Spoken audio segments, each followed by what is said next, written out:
Losing your Apple device can be an expensive mistake. Luckily, Apple has some solutions to help you keep up with your Apple devices, and it just recently got expanded with new features and hardware. So, let's take a look at the Find My app and make sure you know how to find your lost devices. In the beginning, Find My iPhone was a simple way to track your iPhone when you've left it behind and leave a message on it. Today, Find My goes beyond just tracking your iPhone.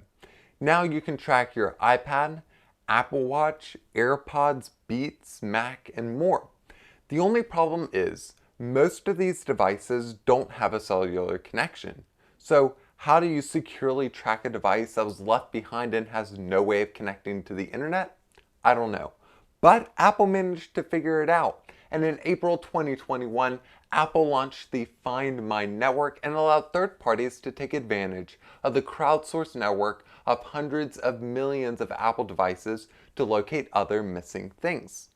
In Apple's news release for this announcement, they highlighted VanMoose's latest S3 and X3 e-bikes, Belkin's Soundform Freedom True Wireless Earbuds, and Chiplow's OneSpot as examples of upcoming third-party devices you can locate through the Find My app.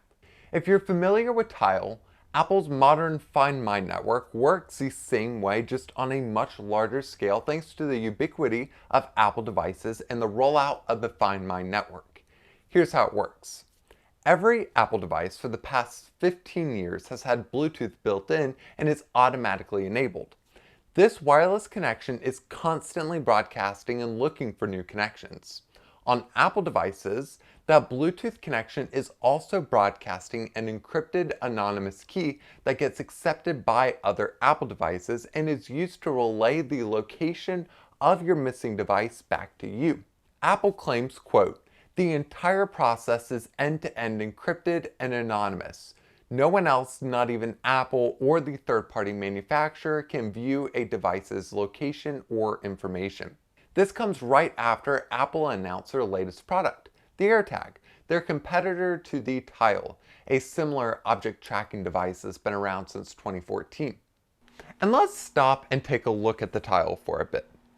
First of all, you definitely get a bigger selection of trackers. They have stickers you can put on anything, a card you can slide into your wallet, and two options for keychain trackers, the Mate and the Mate Pro. The prices range from $25 for the Mate up to $55 for the sticker. Everything you want to track, the Tile has an answer for you. That is until you actually need to find something. That's because, unlike Apple, Tile has a relatively small user base unless you live in a big city. They claim to have 40 million devices across 195 countries. In the grand scheme, that's not that much, especially when compared to Apple's billion active iPhones around the world. The one place the Tile does excel is in their cross-platform support with apps on iOS, Android, and even Windows. You can even use an Amazon Alexa or a Google Assistant device to ping your Tile. The AirTag, on the other hand, only works within the Apple ecosystem. So if you're an Android user who needs help keeping up with their wallet, I would look more into a Tile. Otherwise, let's take a closer look at the AirTag. On the surface, the AirTag is a little coin-sized disc with a plastic cover on one side that can be engraved when purchased through the Apple Store, and on the fingerprint-prone metallic side is an engraved Apple logo. It's also rated to be splash, water, and dust resistant. However, I wouldn't test it myself. And that's all for the looks. If you want to attach it to anything, you're going to need to purchase some accessories. If you look at Apple's offerings, you're going to find accessories that cost the same or even more than the AirTag alone. You're looking at $30 for a simple loop up to $500 for a Hermes luggage tag. That was a little absurd for me, so I went to Best Buy and picked up a store brand keyring case for $10, but there are plenty of other more affordable options out there. Now Apple has a device they can use to display the power of the Find My network. This makes it the perfect device to use as an example. Let's say you are walking in the park and you drop your key somewhere on the trail. Now, you're at your car, but can't get much further than that without your keys. So what do? Step 1 is to open the Find My app on your iPhone and click the Items tab at the bottom. The other tabs at the bottom include People, Devices, and Me.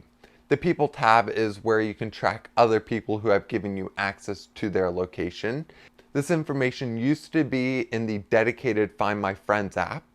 The Devices tab is where you can track all of your personal devices. And finally, the Me tab is where you can see your current location. Sticking to the Items tab, you can select the keys from the list. From here, you can see the location of your keys pinpointed on a map.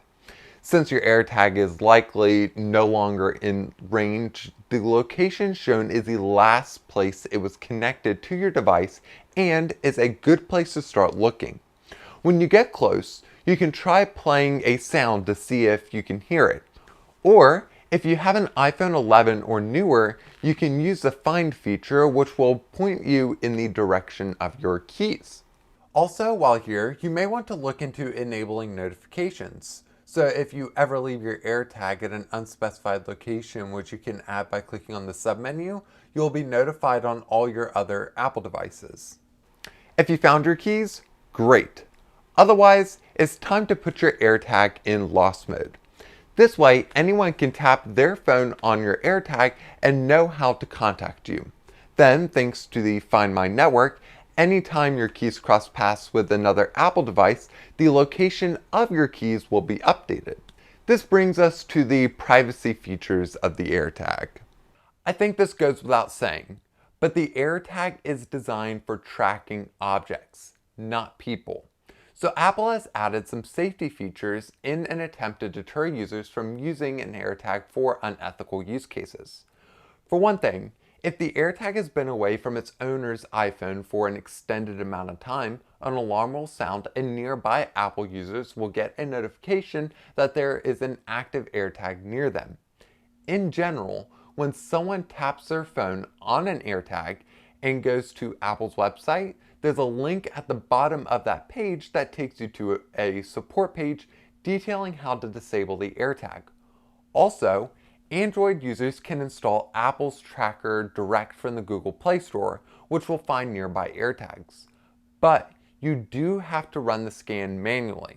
But a lot of the AirTag's tracking features, such as access to the Find My network, playing a sound, and placing a device in lost mode, can be done from almost any other lost Apple device through the Find My app or from iCloud.com.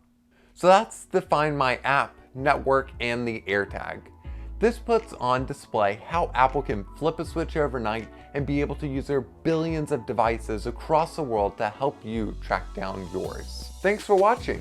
If you have any comments, questions, or concerns, you can leave those in the comments below. I'm sure many people have their thoughts on this technology. If you enjoyed this video, be sure to like, subscribe, and hit the bell icon to be notified of future videos. Also, check out our website, appleguideweb.com, social media, all that also linked below in the description. Once again, thank you so much for watching, and I will see you in the next one.